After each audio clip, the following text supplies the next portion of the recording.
Oh. Hi, I'm Alistair McIntosh from HQN with this week's First Things First. And it's actually easier to wrestle a python than to manage a housing association. Why do I say that? Because I've just finished reading the regulator of social housing's latest sector risk profile. My goodness me, it is a tale of woe. Expertly written, but thoroughly miserable. Income is falling, costs are soaring, sales are kaput, and Quasio and the Ombudsman are out there 10 steps ahead of the landlords. I asked my colleague what he thought of the document, and he said, my goodness me, if you read that, you'd never want to be a board member again. And we talk to groups of staff all the time, and the amount of folk that are leaving the sector in droves is utterly phenomenal. They think there are better and easier jobs out there without the crushing workload.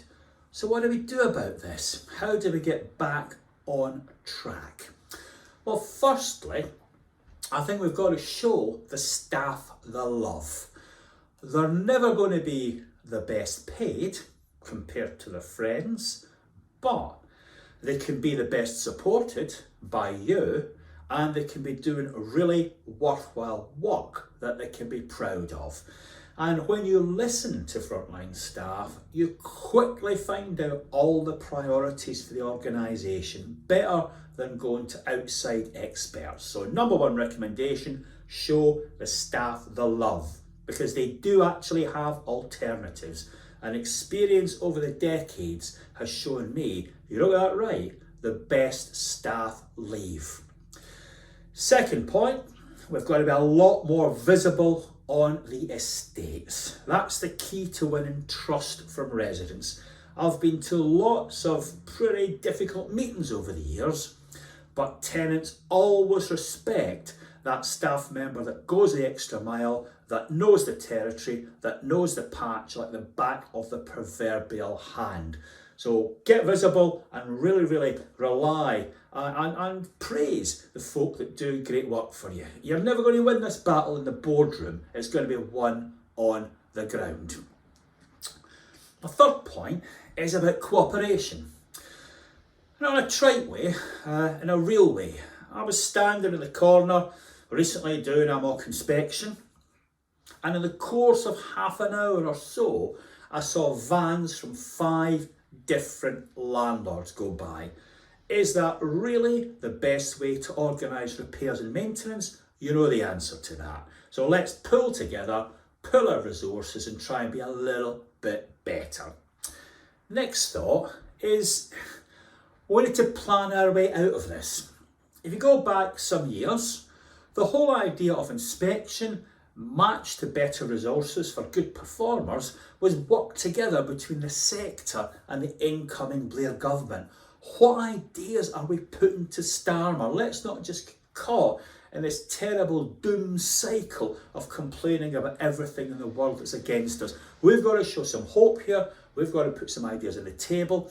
And I really liked the questions that Network Housing were asking about rents. How can we bring down the higher rents? They had some proposals for levelling those out. Great ideas, not without pain, because if some rents go down, others have to go up. But at least they are in the right territory, asking the right questions. And lastly, there's inspiration out there.